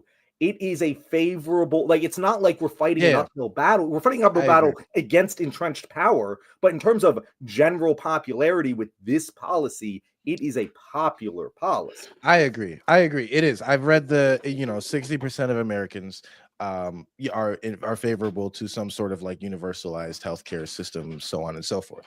Right. That is true. But I mean, I think to push back a little bit on what you said earlier about how the other countries were doing it too, and how, even though America was like the spearhead, I think like it's important not to discount the fact that America was the spearhead. Like America's greatest cultural export for the last 70 years has been anti-capitalism. That is what we have brought, or anti-communism. That is what we have given to the world in our music, in our movies, in our fashion, in our politics, in our books, in our poems, in our talk shows, right?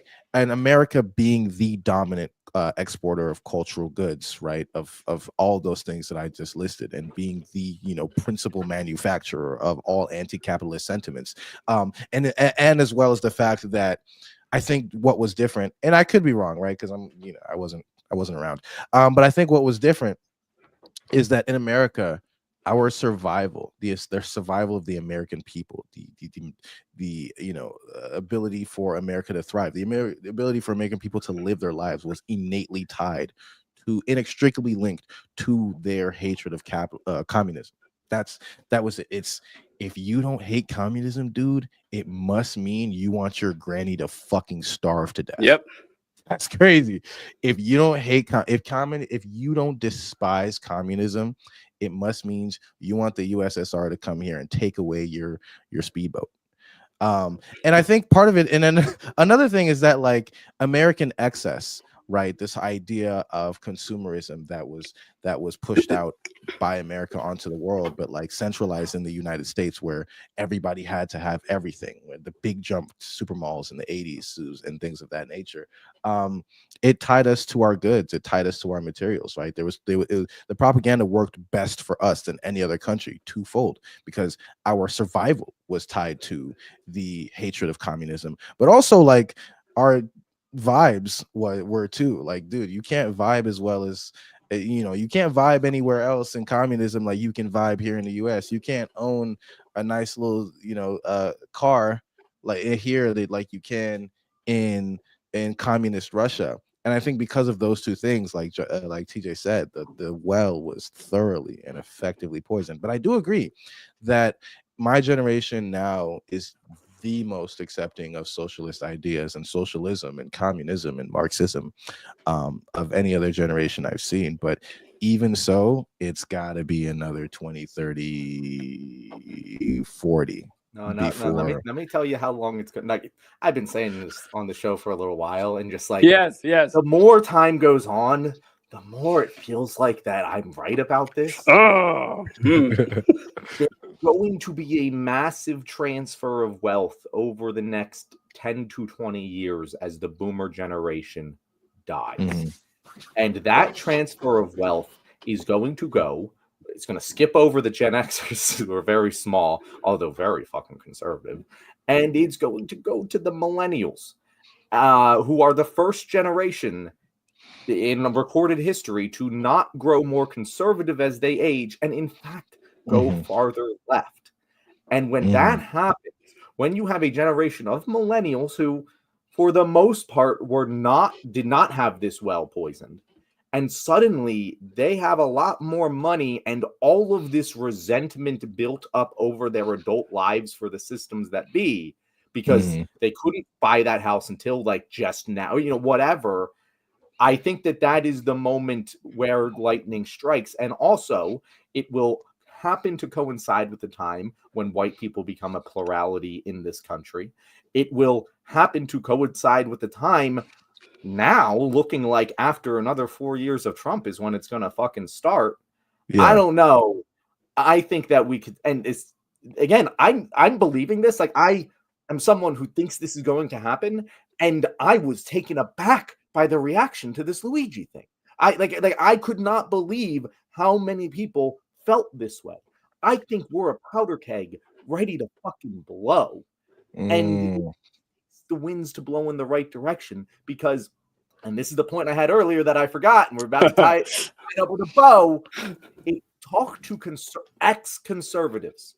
Very few of them are like traditional like Republicans. If you ever see people, we talk about people who left the left all the time, but if you talk to people who left the right, they don't land at liberal moderate ever.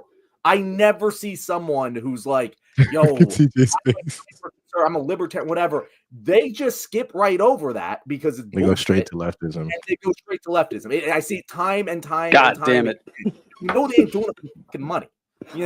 Like it makes sense to me that, like, if there were to be some sort of big shock, I agree, and people started paying attention a little bit more, they tend to land where we are. It actually it aligns leftism and socialism align a hell of a lot more with libertarian Joe Rogan style of politics than fucking liberal moderates do. But do you know what makes the difference? We see a political realignment in the way that we had. Do you know what makes the difference, though? The difference is that the motherfuckers hate minorities. Like, they don't.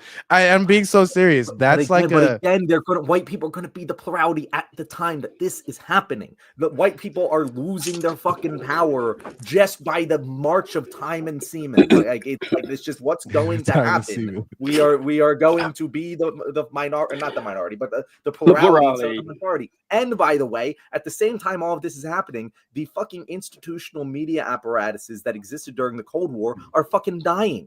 Everything is independent now. In 10 years, like the majority of people, I don't even know if it has already happened, but like, we don't have a centralized broadcast network where propaganda can just so thoroughly poison the well. It's impossible now.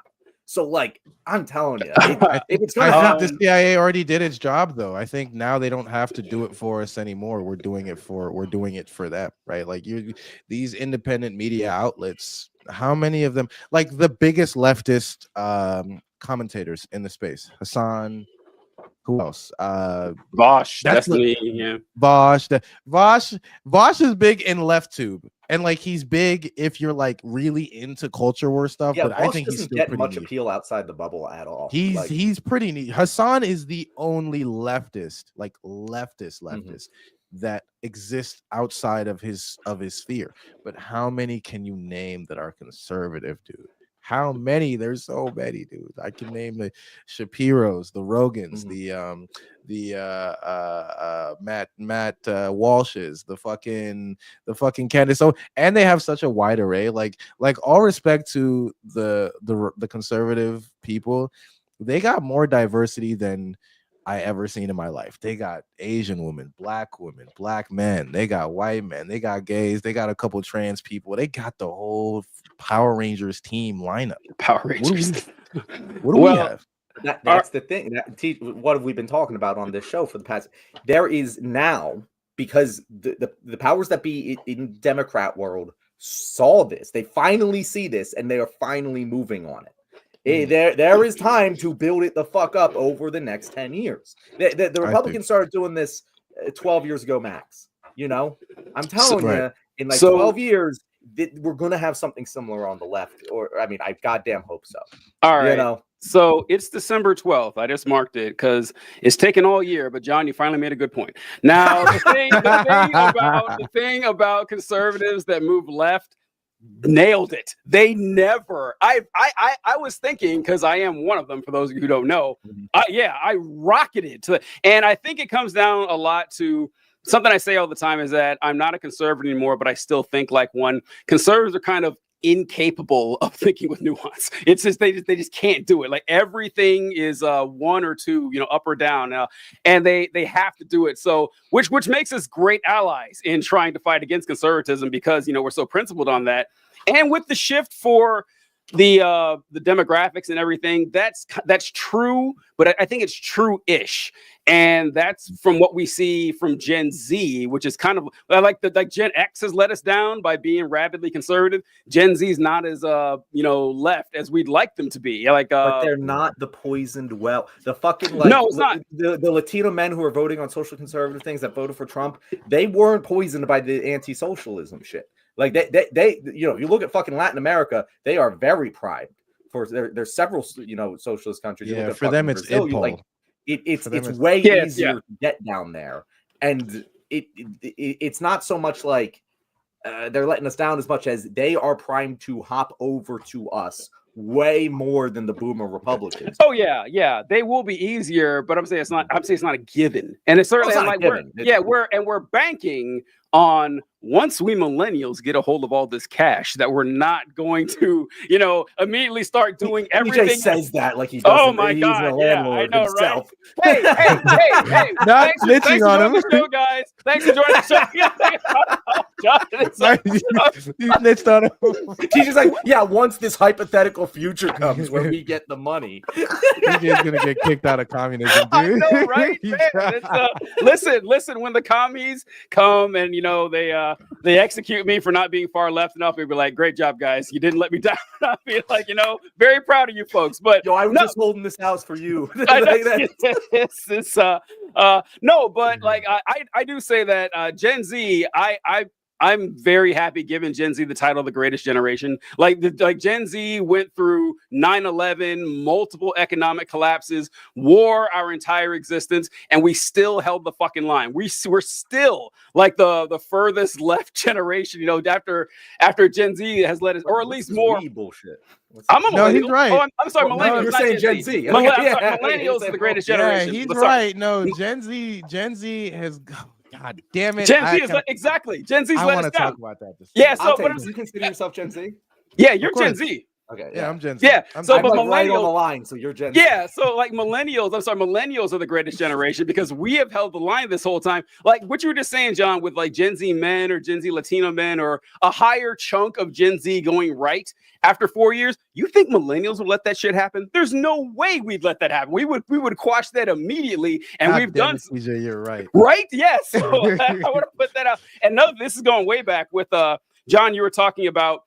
Actually, I can't remember who said it. I wrote down bad capitalist nations, or maybe it was Ate, but you were saying that we've successfully painted this idea that, you can't have a decent life if you're in a socialist or communist nation, that you're living in rags. Like everyone wears the same gray rags. Yep. There's no food at the grocery stores, and millions of people are fleeing all these communist nations. And as if we don't know damn fucking well that people are fleeing Guatemala and Mexico and Somalia, all capitalist nations, by the way. For some reason, for some reason, people don't put the equivalence that people are fleeing capitalist nations every fucking day. Brown capitalism, TJ, they can't do it right. Yeah, exactly. I know that's no joke. That is one of my favorite arguments there, because that's what they say. They say, well, they're not doing correct. Oh yeah, what are we doing different economically than these nations? I'd love to know. Please tell me what's so different about our capitalist ownership of the means production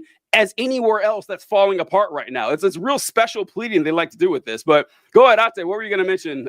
I was going to say, and because I got a friend in the chat, and he said, he called me out. He said, I'm not defending our generation well enough. And I just gotta say, TJ's fucking right, dude. Gen Z fucking sucks. Dude. Drop the ball. Gen Z fucking sucks because what really, because I think it was 2016, 2018 that I was like, no, we are actually the most progressive generation and we will change the world. But in the last year specifically, I have come to realize that we have the potential to be so much fucking worse than perhaps any generation alive today, because the pipelines that have created around all of the sort of spheres that Gen Z operate the highest: gaming, fucking anime, fucking superheroes, comic books, you fucking name it, dude. The pipeline to like the most craziest batshit right-wing ideas is stronger than I've ever seen it. I mean, you 1 minute you're enjoying your favorite Minecraft YouTuber, and the next minute you are consuming real Nazi content. And it's like it's seamless. It is a seamless transition because they introduce some ideas. Your TikTok algorithm or your YouTube algorithm introduces you to other content creators that have maybe stronger ideas, and they have stronger ideas. And even worse now, a lot of these people are turning into reactionaries and into like straight up Nazis without even having any sort of like political, like explicitly political conversations with the content creators that they're falling down this path with. For example, the red pill pipeline, they don't really speak about anything explicitly political. All their ideas are about manhood and about masculinity, and they usually fall on gender lines, but those are Nazi dog whistles. Those are all explicitly like things, the things being said about manhood, the things being said about women, those are all things rooted in fascism. And I'm not even certain if the content creators themselves know that. Their fans most certainly don't. But the effect of it is that a lot of young Gen Z men are falling down into fascist pipelines, fascist lines of thought without even fucking realizing it, dude. And the craziest thing now is you guys are familiar with Fresh and Fit, right? The Myron Gaines and Walter they're just starting to say the quiet part out loud. First, it was men need to be fucking as many women as possible. Now it's JQ. It's Jewish question. Yeah. How did we get here? So I'm sorry, I'm not rocking with Gen Z. I formally would consider myself a millennial. Thank you very much. I'll take that time. Nope, sorry. Club is closed. We can't. If you don't remember 9/11, get the fuck out of here. Exclusive. Listen, sorry. I'll say second everything you're saying there, and it also got something I forgot to mention here is like why it's the case that it's so easy to feed people into conservative pipelines is because leftism has never been popular in the United States, and it's not popular today. And it's not because your standard American education system is made to produce conservatives. This is something that we talk about all the time. You go to school, you salute the flag, you pledge your allegiance to the state as a 6-year-old, and you were given a steady diet of the founding fathers were, not quite gods, but certainly more than men. This nation had manifest destiny from God himself. I mean, it is all fascist propaganda. It's incredible that we all aren't conservatives. Like, it's actually amazing. Like, given that that's just the schools, not to mention, your media, the culture in general, like the flag waving, saluting people, before football games and shit, the adoration and elevation of military service.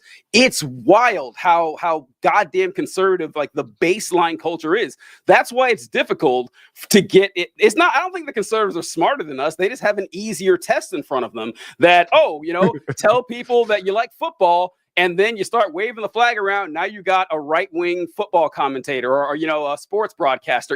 It's a lot easier than going in. It's like, hey, you ever consider the structural inequity? No, get the fuck out of here. No one's going to want to listen to that stuff. Nerd. Get this nerd shit out of here. Have you ever considered that your country is actually not blessed by God and that you're not any more special than anyone else? No one wants to listen to that shit. Hey, I don't know. And so I want to comment. I think Mark answered a question here where I said, what's so different about those other nations that the brown capitalists, how come they're not making it work out? And I'm guessing Mark answered rule of law, TJ. buddy, we just elected a convicted fucking felon as president of the. What are you talking about? I don't know. As the rule of law, there's like there. I know, right? This is just we have. We are now all in love with a random Italian dude for shooting a guy because we all realize that that guy he shot kills thousands of people every year with paperwork. Yeah, I don't know. Come on, get out of here. But yeah. So go ahead. Someone was inhaling there. Couldn't tell who that was. So I wanted to address a couple things here, and I'm going to do something where I reach into the bag, and I'm pretty sure I know where this is going, but I'm just going to keep talking until I land on the point. But we're just talking about Gen Z, the difference between Gen Z and millennials, and I sit in a very precarious position of I'm basically both. I'm 28 years old. I was born. Oh God, it's one of these guys. Dude, pick a fucking side. I'm a Zennial. I'm not a Gen X or a millennial. I'm a Zennial. But it's the truth. Like I don't feel completely one and the same with Gen Z. I don't feel completely one and the same with the millennials. And one of the biggest differences, but that I see as the differentiating line between Gen Z and millennials is that millennials still had access to the real world at some point in their lives untainted by a smartphone. Mm-hmm. Okay. We have memories of an existence before our phones became a portal into a different reality. And Gen Z don't have that. Gen Z has lived their entire lives with this portal into a different reality being as real as the world around them. And I think that, I say this about kids, and we've talked about this before, TJ, with kids, where like if you just talk to them like an adult, that they'll respect you, and it's like the easiest thing to get along with kids. The other thing about kids is that they have active imaginations, and we always say this. And growing up as a kid, like I always thought, oh, adults must just lose their imaginations because they're boring old adults or whatever. But what I realized is that if you actually play with a kid, like a little kid, we're talking like toddlers here, they will be actively aware that the imagined scenario that they are performing is imaginary. Right? Mm-hmm. Yeah. They know, like they'll be like, okay, now pretend this. And it is as real to them as reality is, but they are aware that it is pretend. And I think that is the best way to describe how Gen Z views reality. Because I know, like growing up, I definitely had this sense of unreality. We would about things socially, they'd be memes on the internet, whatever, and we had them, and there was this disconnect. There was a what we're talking about and what we actually mean or what is actually impacting our physical lives are two separate fucking things. And it's not spoken, but it's real. Where like we know that what we're saying is imaginary, but we don't actually like acknowledge it. And I think that's what happens with the red pill YouTubers and their audiences that are fucking a Nazi pipeline. They don't even understand. They're like, oh, haha, like fucking whatever. I think if you drilled them down deep, most of them are just little pussies. And like they're just performing this character online, but in real life. Like the way we think about the fucking like anonymous fucking people online that are in our comment section that don't put their names on it. But that is like real life. Everything has this false sense of reality because everything is unreal. And I think that is the thing that trips up Gen Z and the distinction between Gen Z and millennials, where millennials at least have an understanding of what reality is. Gen Z does not. So like they don't see the danger in a fascist pipeline because what the government does, we have no fucking control over it. It doesn't matter what we think, say, or do. Nothing ever changes. That's been our entire lives. We're going to live in this unreality. And I think that really explains why so many Gen Zers are so comfortable with it. The flip side of that is you can reverse the fucking pipeline. And this is what I say, like, you can just put that pipeline on reverse. The algorithms are fairly easily controllable. They're controlled by money. They're not controlled by the government in the same way that propaganda used to be. And like the algorithm's going to algorithm. And if you can hack that, you can beat it. You can beat these people at their own game. And I think it can be done. I think it's easier to TJ's point, though. I think it's significantly easier to game the algorithm from a conservative perspective than it is from a leftist one, because you can say, dude, women are too dumb and too emotional to deserve the right to vote. And people are going to be like, hold on, okay, that kind of makes sense. But to combat that, you actually have to put this study, make a 2-hour fucking video essay on why that's dumb.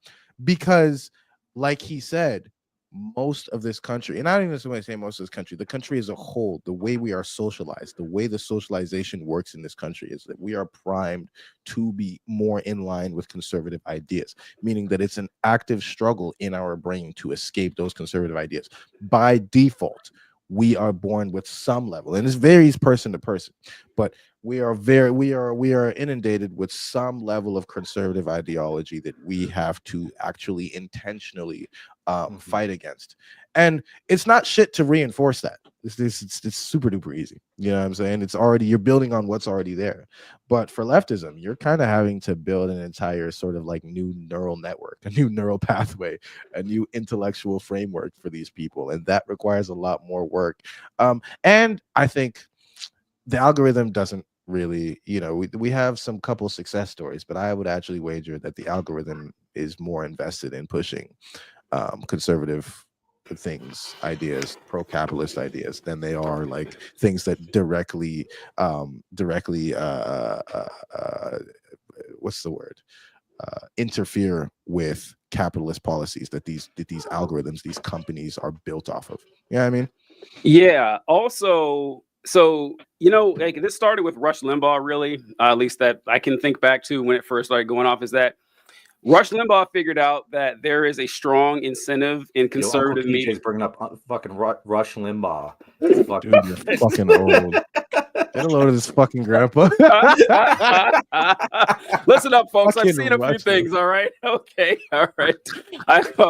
I remember when we got the telegraph and the horseless carriage. It was a really big deal. Okay, when communication. So no, Rush Limbaugh figured out that there is a strong incentive in conservative media to be outrageous, to be like as close to being an openly reprehensible person, and like be as like push the envelope as far as you can, and that'll draw eyeballs. That'll catch people's attention. Like you don't even like it could like reinforce a lot of the conservative stuff that we grew up with, like, oh, women are too irresponsible, stuff that you're like, it's okay for women to be irresponsible, but men, they're the ones that need to get shit done.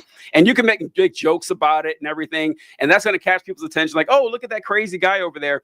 It works. It works. Like you, and now we see what we have today. The stuff that Rush Limbaugh said back in the mid 90s, it wouldn't get anywhere today. Wouldn't get anywhere. Like Stu Peters from, I forget which one he's on, like Newsmax or whatever. He literally just went on Twitter today or yesterday, posted the 14 words.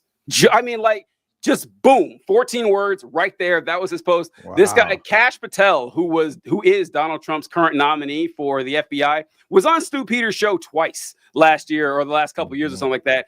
And it doesn't matter anymore. Like that, like they don't even hide the Nazi stuff. Like you said with Fresh and Fit, they just put, because like it's gotten to that point where the old stuff of like hinting at racism or bigotry is not enough. And it's and so it also goes to another reason that it's easier, that we all have this. And I try my best to try to fight against it because it pops up all the time. A disdain for the poor. Like you want to be as far away from poor people as possible. You insult people by calling them poor. There's a very interesting history etymologically with words that were used to refer to poor people that have become insults over the years. There's I'm gonna do a video about like we have a jack of like a jack of hearts or a jack of clubs or whatever. It used to be called a knave back in the day, because like a jack is not a king, a queen, like what is a jack or whatever, but it used to be a knave, and knave just meant like some guy who hung around the castle and maybe he did some tricks here and there, he helped out, whatever. He was just a regular kind of dude who happened to be around the aristocracy, but not really an aristocrat. The word knave morphed into an insult. You call someone a knave, it's kind of an old-timey insult now, but you don't think highly of them. So they actually ended up changing it to jack because knave got such a negative connotation. But when you see any of someone with the affectation of being lower class, you look down on them. Like you're just like, oh my God, I don't want to be like that at all. So that's easy to push too. Like I think it's really hard to just like to do the opposite of that. It's like, oh no, actually we're all equal. Like respect, liberals do this shit too. Back to making fun of liberals, where you know the line that liberals would always say that we make fun of now. I respect the janitor just as much as the CEO. That's what their solution to this is. Like, oh, actually, we should treat everyone like instead of like flipping it and looking down on the rich. And so, yeah, I think it's a pretty challenging course we have ahead of us. Oh shit, that is fair. That comment? Are you talking about Mark's one at the end there? Yeah, I was waiting for you guys to see it. So Mark says, TJ, are you serious? You guys do an episode celebrating a murder and want to say that conservatives push boundaries. You guys are plenty controversial. Mark, like this is what I say. Like this Mark, must be fake Mark. To be I hope this is the right Mark. Mark, I hope this is the right Mark. But no, here's the thing, Mark. Like this just feels like such a disingenuous statement. It's very disingenuous. Because we celebrate murderers all the time. Like I think we can agree that there are murderers littered throughout history that we celebrate over and over again. You know, and just someone murdering someone does not mean they are a bad person. Like you can point to whoever the fuck it is. You know, our fucking country was founded on a bunch of murderer terrorists. You know, the people on our money were considered fucking terrorists. That's just the goddamn case. So if you're telling me that celebrating a murder, something that, again, everyone fucking does at some point in their lives, is as controversial as saying the 14 words, yeah, your ethics are out of whack. Like, it's just like that. There's nothing close. Plenty of good people have celebrated murderers. Zero good people have said the 14 words. Yeah, that's good. That's good. Yeah, it's good. Like, like this is it's one of those things. Like once again, I hope this is fake Mark. I'm putting out hope that that's not real Mark right there, because like that sounds a lot like wow, so you're telling me you're celebrating Nat Turner? What the fuck is wrong with you? Nat Turner killed innocent slave owners, and it's like what? Yeah, right. Or John Brown. You're gonna say, yeah, okay. I'm sorry. Not every like death of a human being is on equal footing. It's just not. Yeah. I bet you celebrated when Osama bin Laden died, and let me fucking tell you, Osama bin Laden is responsible for a hell of a lot less deaths than Brian Thompson. Yeah. Statistically. That's true. That is true. It's and also for better reasons. Say what? For also better for reasons. better Yeah, for better and that's reasons. not to say Bin Laden's reasons were great, but they were at least a little more fucking staunch than I want to make more money. Yeah, no, I have to side with that. It's fucked up as it sounds. True. Yeah, like Osama bin Laden, what he did was wrong, but the man had legitimate beef. What do you like? It's funny because like when this came out, speaking of Gen Z again, people were shitting on Gen Z because they released like something like they re-released what Osama bin Laden had said in his writings and stuff, and Gen Z's like, hey, this guy's actually cooking, and all these videos came. I was like, I can't believe Gen Z is celebrating. But I was like, no one's saying, well, not no one, but I mean, I'm sure most people aren't saying what bin Laden did was good. Yeah. We're saying, yeah, he's right about U.S. imperialism. He's right about that. Like that actually is true. Now his actions, I wouldn't defend, but I mean, we're gonna. It's just such a simplistic way to look at this because Thomas Jefferson is on our currency. Like Thomas Jefferson is he's on Mount Rushmore. Pedophile. He's a pedophile who enslaved his own fucking children. His own children, okay? Yeah. I don't see comments like, I can't believe we put this pedophile who enslaved his own flesh and blood. No one does that because like when you're celebrating like Thomas Jefferson, you're celebrating stuff like, I don't know, the Virginia Statute on religious freedom, you know, or stuff like that, stuff that we still hold dear. It's like, that was good. You can say, I don't know. And what Luigi Mangione did is like, hey, he killed someone, and you look at why. Oh, because this guy was essentially a serial killer. He's Dexter. Yeah. And like we love Dexter. And so I don't know. It's just go ahead. That's the position I hold, and I'll always hold. I will always celebrate the murder of bad people. Like it's you know what I mean? Or like at least I'm not feel bad. I'm not feeling at least not feel ounce bad. Of sleep. Yeah. At least not, you know, because I'm not gonna throw a party. Yeah. But if a bad person who is directly responsible for hundreds, thousands of deaths, especially for a profit incentive, yes, like for the sake of there's almost nothing more disgusting than that to me. So, hell yeah, I'm a clap up. Fuck yeah, dude. Hell yeah, dude. He did his thing. Is really what I'm gonna say. And just to really get back and shit on liberalism. that to me is really one of the most interesting aspects of liberalism. Like I was talking about before, how it's not even remotely interested in the real world. You know how like liberals mostly will be like, well, communism, socialism sound good on paper, but in reality, They you're love about that. to They say the love it. same thing They that I'm thinking love right it. now. Keep cooking, Ate. liberalism is exactly what they're talking about. Liberalism sounds good on paper. The fundamentals of liberalism sound good as philosophical ideas, but they do not make sense in the real world. And I'll give you an example, because this is what a friend of mine who had just escaped conservatism had talked about, in terms of and we were talking about Israel and Gaza, and we were talking about the right of Palestinians to be able to um, violently revolt and sort of like, try to take their land back. And he said, after like an hour of like going back and forth and arguing with him, he finally conceded that he believes they do have a right to fight to get their land back. And I said, okay, but would you support a Palestinian resistance movement? Because we were talking, it was about Hamas and how he believes Hamas is terrible. And I was like, okay, so would you support a Palestinian resistance movement that isn't Hamas, that was doing good, that wasn't, doing the awful things that you say Hamas was doing? He said, no, I wouldn't support it. I asked why. He said, man, it's just going to lead to another war. That's liberalism in a nutshell. That's liberalism in a nutshell. It is the status quo above all else. Go ahead, They John. don't want to fix the underlying problem. They want to stop hearing about it.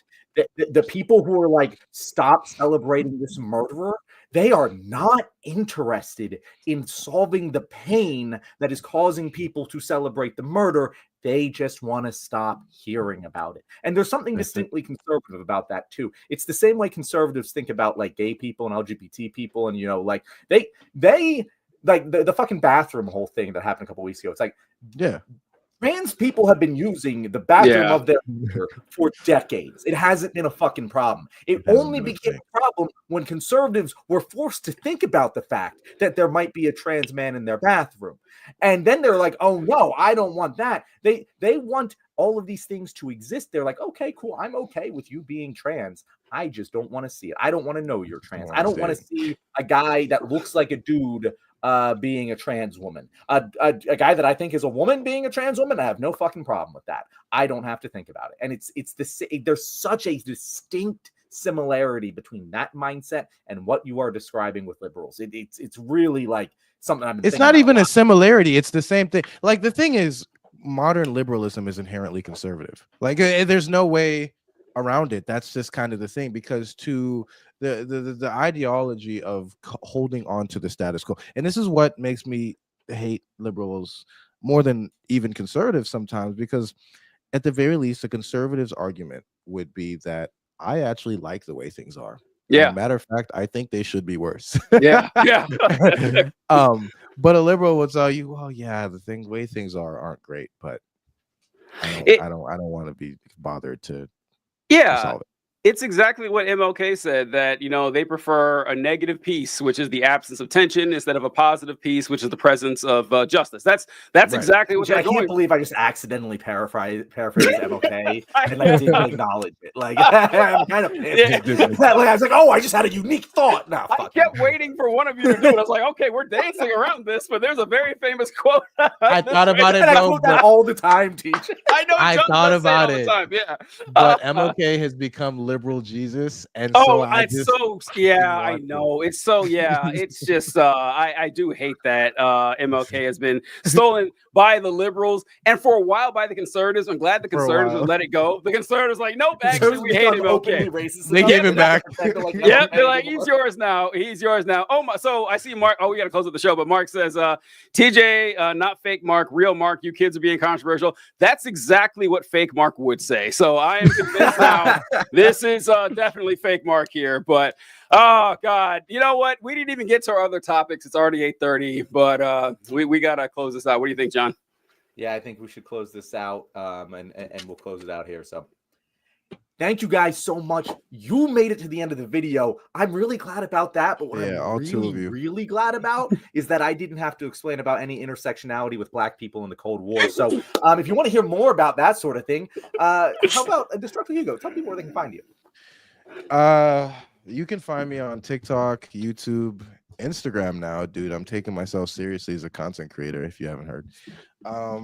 And I am starting to, and this is a really cool announcement, I am starting to work on long form video essays on YouTube that will go into the politics of whatever movie I'm interested in talking about. Right now, what I'm working on is the politics of the video essay that I'm working on is a 3-part video essay about Spider-Man, and more specifically the live action Spider-Man movies and how each of them differ in the depiction of Uncle Ben's death. I find something really interesting about Spider-Man 1's depiction of Uncle Ben's death, because the Uncle Ben moment is supposed to be this moment where Spider-Man sort of like realizes his potential as a hero, and so as a result, us as the audience is supposed to sort of realize our potential as people, as people that could affect positive change in the world. But Uncle Ben dies trying to stop a robber.